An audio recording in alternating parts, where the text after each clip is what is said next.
샬롬. 9월 24일 수요일 하나님 나라를 시작하는 말씀 묵상 시간입니다. 하나님께서 오늘 우리에게 주시는 말씀은 역대하 8장 1절에서 16절까지의 말씀인데요. 젊은 누리 3-1순의 신선미 집사님께서 말씀을 봉독해 주시겠습니다. 하나님의 말씀을 경청하십시오. 솔로몬이 여호와의 전과 자기의 궁궐을 20년 동안에 건축하기를 마치고 후람이 솔로몬에게 되돌려준 성읍들을 솔로몬이 건축하여 이스라엘 자손에게 거기에 거주하게 하니라. 솔로몬이 가서 하맛소마를 쳐서 점령하고 또 광야에서 다드모를 건축하고 하맛에서 모든 국고성들을 건축하고 또 윗 베토론과 아래 베토론을 건축하되 성벽과 문과 문빗장이 있게 하여 견고한 성읍으로 만들고 또 바알락과 자기에게 있는 모든 국고성들과 모든 병거성들과 마병의 성들을 건축하고 솔로몬이 또 예루살렘과 레바논과 그가 다스리는 온 땅을 건축하고자 하던 것을 다 건축하니라. 이스라엘이 아닌 헷 족속과 아모리 족속과 브리스 족속과 히위 족속과 여부스 족속에 남아있는 모든 자 곧 이스라엘 자손이 다 멸하지 않았으므로 그 땅에 남아있는 그들의 자손들을 솔로몬이 역군으로 삼아 오늘에 이르렀으되 오직 이스라엘 자손은 솔로몬이 노예로 삼아 일을 시키지 아니하였으니 그들은 군사와 지휘관의 우두머리들과 그의 병과와 마병의 지휘관들이 됨이라. 솔로몬 왕의 공장을 감독하는 자들이 250명이라. 그들이 백성을 다스렸더라. 솔로몬이 바로의 딸을 데리고 다윗 성에서부터 그를 위하여 건축한 왕궁에 이르러 이르되 내 아내가 이스라엘 왕 다윗의 왕궁에 살지 못하리니 이는 여호와에게가 이른 곳은 다 거룩함이니라 하였더라. 솔로몬이 낭실 앞에 쌓은 여호와의 제단 위에 여호와께 번제를 드리되 모세의 명령을 따라 매일의 일과대로 안식일과 추화루와 정한절기 곧 1년의 새절기, 무교절과 칠칠절과 초막절에 드렸더라. 솔로몬이 또 그의 아버지 다윗의 규례를 따라 제사장의 반열을 정하여 섬기게 하고 레위 사람들에게도 그 직분을 맡겨 매일의 일과대로 찬송하며 제사장들 앞에서 수종 들게 하며 또 문지기들에게 그 반열을 따라 각 문을 지키게 하였으니 이는 하나님의 사람 다윗의 전에 이렇게 명령하였음이라. 제사장들이 레위 사람들이 굽고 일에든지 무슨 일에든지 왕이 명령한 바를 전혀 어기지 아니하였더라. 솔로몬이 여호와의 전에 기초를 쌓은 날부터 준공하기까지 모든 것을 완비하였으므로 여호와의 전 공사가 결점 없이 끝나니라. 아멘.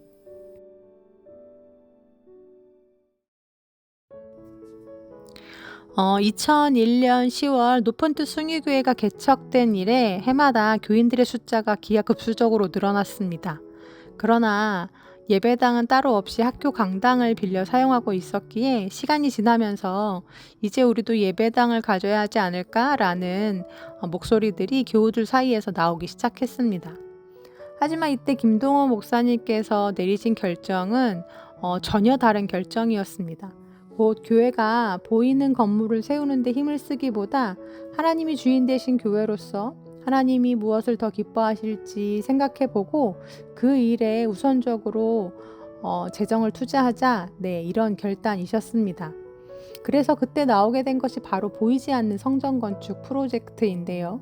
예배당 건물이 아니라 사람을 살리고 하나님 나라를 확장하는 일에 먼저 재정을 쓰자는 운동이었습니다. 그래서 빈민자활, 또 새터민 사역, 인재양성 프로젝트라는 3가지 사역을 시작하게 되었는데요. 그래서인지 오늘날 많은 사람들이 높은 뜻 하면 먼저 떠올리는 이미지가 성전 없는 교회, 학교를 빌려 쓰는 교회, 또 보이지 않는 성전 등 이런 이미지가 생겨나게 된 것 같습니다. 높은 뜻 교회들이 모두 같은 형태를 가진 것은 아니지만 우리 교회를 포함해 많은 교회들이 지금도 학교를 빌려서 예배의 처소로 사용하고 있는 이유는 바로 이러한 정신을 이어가고자 하는 노력 때문입니다. 그런데 여기서 한 가지 꼭 짚고 넘어가야 할 점이 있습니다. 교회 건물을 갖고 또 예배당을 세우는 것이 마치 하나님의 뜻이 아닌 것처럼 또 높은 뜻 정신이 아닌 것처럼 이렇게 생각해서는 안 된다는 것입니다. 신앙생활을 하다 보면 또 공동체가 성장하다 보면 예배의 공간 또 모임의 공간은 반드시 필요합니다. 예배당이 주는 유익이 분명 있습니다. 따라서 보이지 않는 성전 건축의 핵심은 단순히 예배당을 갖지 않는다는 데 있지 않고 하나님이 주인 되신 교회로서 교회 재정을 어떻게 사용하느냐에 달려 있습니다. 즉 하나님이 더 기뻐하시는 일을 찾아 그것에 먼저 우선순위를 두고 안에만 머무르지 않고 밖으로 흘려보내려는 결단. 네, 이것이 바로 보이지 않는 성전 건축의 참된 의미죠. 오늘 본문에도 건축에 대한 이야기가 나옵니다. 솔로몬은 성전 건축을 시작으로 여러 궁궐들과 함께 두로왕 후람에게서 받은 갈릴리 성읍들을 재건해서 이스라엘 백성들을 이곳에 살게 하고 또 국고성과 병거성, 마병성 등을 차례로 세우죠. 이에 대해 본문 6절 하반절은 이렇게 기록하고 있습니다. 솔로몬이 또 예루살렘과 레바논과 그가 다스리는 온 땅에 건축하고자 하던 것을 다 건축하니라. 네, 이렇게요. 성전만이 아니라 자기 나라를 견고히 하기 위한 수많은 건축들을 솔로몬이 통치 기간 내내 했다는 것입니다. 그래서 우리는 이 부분을 놓고 흔히 솔로몬을 이렇게 부정적으로 평가합니다. 성전은 7년 반 만에 지었지만 궁궐은 무려 13년에 걸쳐 지었다고요. 또 성전보다 더 화려하고 그것도 규모로만 보아도 성전보다 4배나 더 넓게 지었다고 하면서 이것이 곧 솔로몬이 하나님보다 자신을 더 높이고 하나님을 떠난 증거라고 말합니다. 하지만 이것은 옳지 못한 해석입니다. 성전의 크기는 솔로몬이 임의대로 정한 것이 아니었습니다. 역대상 28장 19절에 보면 다윗이 말하기를 성전의 설계에 관한 것은 주께서 친히 손으로 써서 자신에게 알려주셨다라고 기록하고 있습니다. 즉 성전의 설계는 하나님이 직접 계시하신 것이고 솔로몬은 다윗이 알려준 양식 그대로 건축을 했을 뿐이라는 거죠. 또한 궁궐은 단순히 왕이 거주하는 공간을 넘어 나라의 정치와 재판이 이루어지는 곳입니다. 그러하기에 성전보다 궁궐이 더 클 수밖에 없고 레바논 나무궁을 비롯해 왕궁과 별궁, 또 재판의 전당 등 여러 건물들을 짓다 보니 시간이 그만큼 더 오래 걸린 것이지 솔로몬이 하나님보다 자기를 더 위했기 때문에 그런 것은 아니라는 거죠. 어쩌다 보니 제가 꼭 이렇게 억울한 평가를 받고 있는 솔로몬을 변호하고 있는 것 같은 느낌이 드는데요. 그렇다면 솔로몬에게는 아무런 문제가 없었나? 네, 그렇게 묻는다면 그것은 아닙니다. 분명 문제가 있었습니다. 그의 문제는 규모나 기간 등 겉으로 드러나는 부분이 아니라 더 깊이 숨겨져 있는 문제였는데요. 즉 바로 이 건축의 주인이 누구인가? 누구를 위해서, 무엇을 위해서 솔로몬이 이 모든 것들을 세웠는가 하는 동기의 문제입니다. 여기서 우리는 잠시 열왕기와 역대기의 차이를 살펴볼 필요가 있는데요. 열왕기서는 바벨론 포로 시절에 기록이 되었습니다. 그래서 그 목적은 우리가 왜 망했는가에 초점을 두고 열왕기사가는 이 왕들의 역사를 있는 그대로 천천히 되짚어 보면서 자신들의 죄와 불순종이 결국 이러한 심판을 가져왔음을 분명하게 드러내어 보여주고 있죠. 하지만 역대기서는 목적 자체가 다릅니다. 역대기는 포로 귀환 이후에 쓰여졌습니다. 고국으로 돌아와서 다시 나라를 일으켜 세우는 백성들에게 우리는 누구이고 또 앞으로 어떻게 살아가야 하는가라는 질문에 대해서 정체성과 또 하나님 나라의 백성으로서의 삶의 방식을 가르쳐주기 위해 쓰여졌습니다. 그래서 이상적인 왕이었던 그 다윗 왕조를 부각시키면서 왕들의 이야기 중 부정적인 이야기나 사건들은 과감히 생략하거나 줄이는 특징이 있죠. 오늘 본문은 역대기서입니다. 그래서 솔로몬은 이상적인 왕으로 또 하나님께 순종해서 성전을 완공하고 나라를 견고히 세우며 하나님께 제사를 온전히 드린 왕으로 묘사되고 있습니다. 그러나 아무리 색을 아름답게 칠하려고 해도 그 속에 이미 균열이 시작된 솔로몬의 변질은 가릴 수가 없습니다. 오늘 본문 뒤에 숨겨진 솔로몬의 진짜 문제는 누가 왕인가? 라는 본질적인 문제였습니다. 다윗은 임종 직전 아들에게 이렇게 유언하죠. 열왕기상 2장 2절에서 4절까지 말씀인데요. 내가 이제 세상 모든 사람이 가는 길로 가게 되었으니 너는 강하고 담대하여라. 내 하나님 여호와께서 명령하신 대로 그분의 율법을 지켜라. 그래야 내가 무엇을 하든지 어디로 가든지 잘 될 것이다. 여호와께서 내게 하신 약속대로 내 자손 가운데 이스라엘의 왕 위에 앉아 있는 사람이 끊어지지 않을 것이다. 네, 이렇게 말하죠.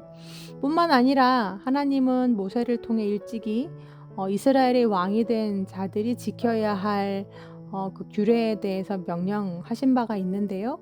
신명기 17장 16절에 17절 말씀입니다. 그는 병마를 많이 두지 말 것이요 병마를 많이 얻으려고 그 백성을 애굽으로 돌아가게 하지 말 것이니 이는 여호와께서 너희에게 이르시기를 너희가 이후에는 그 길로 다시 돌아가지 말 것이라 하였음이며 그에게 아내를 많이 두어 그의 마음이 미혹되게 하지 말 것이며 자기를 위하여 은금을 많이 쌓지 말 것이니라 라고 분명히 말씀하셨죠. 하지만 솔로몬은 이러한 약속과 명령을 주신 하나님을 온전히 신뢰하지 못하고 애굽 왕 바로의 딸과 정략 결혼을 함으로써 정치적인 협력을 도모합니다. 또한 병거성과 마병성을 두어 말들을 많이 길렀고 곡고성을 쌓아 금과 은을 많이 축적했습니다.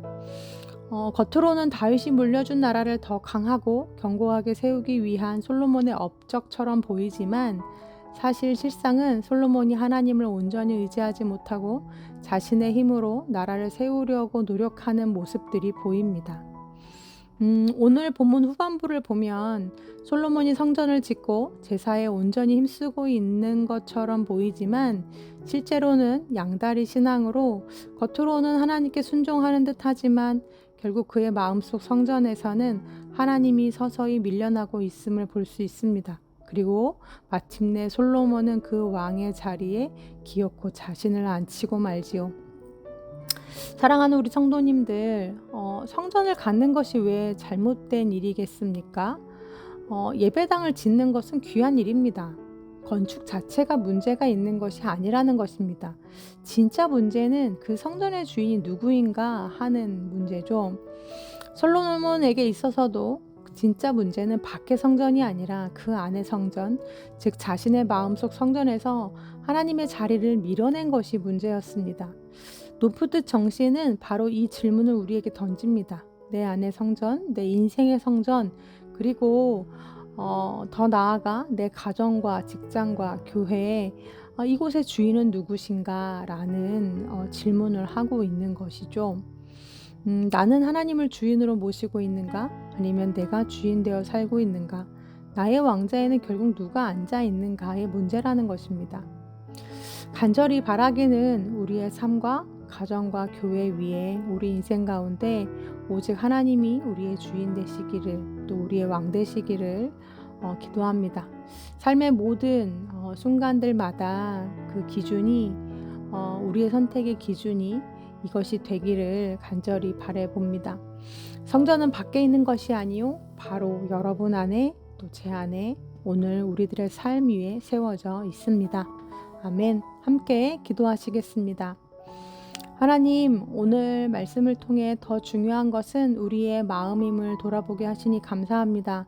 겉으로는 성전을 세우고 모든 율법을 따라 온전한 제사를 드리는 듯 했지만 정작 마음의 왕자에서는 하나님을 밀어냈던 솔로몬의 모습을 보며 우리의 삶과 가정과 교회의 주인이 오직 하나님이심을 고백합니다.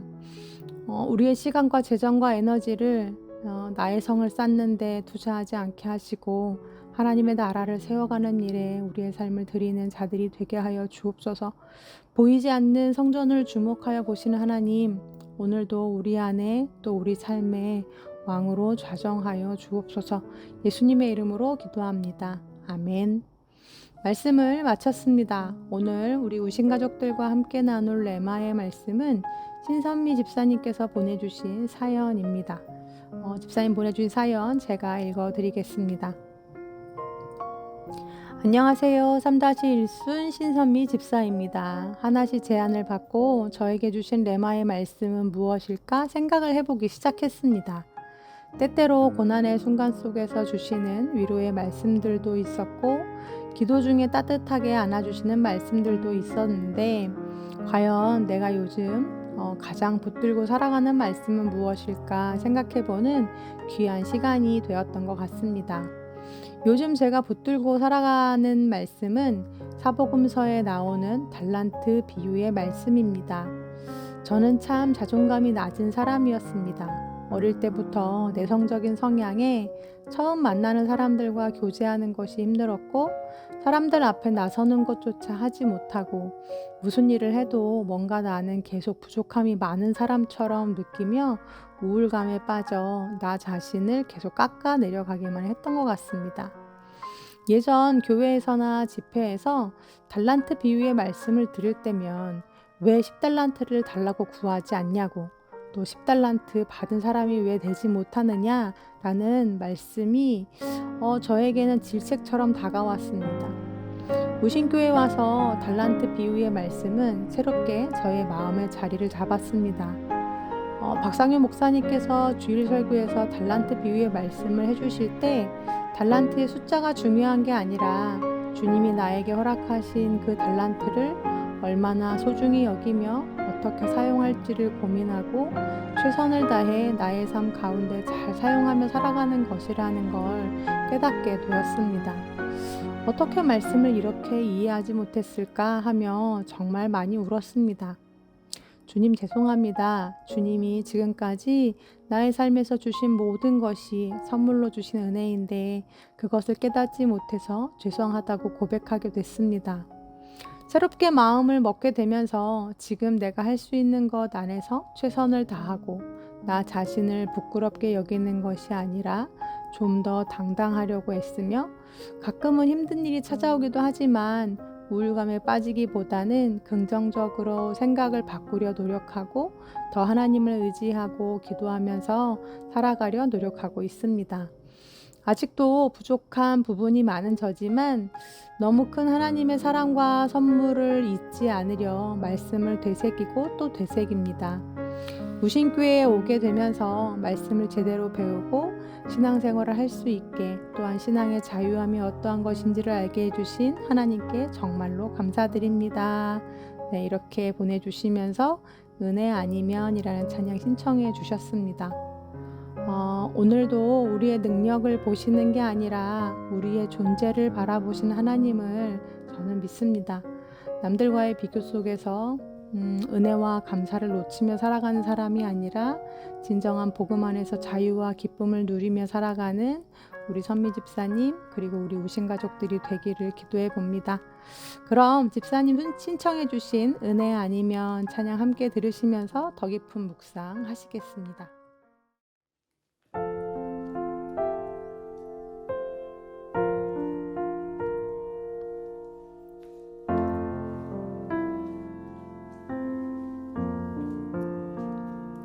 어둠 속 헤매이던 내 영혼 갈 길 몰라 방황할 때에 주의 십자가 영광의 그 빛이 나를 향해 비추어 주셨네.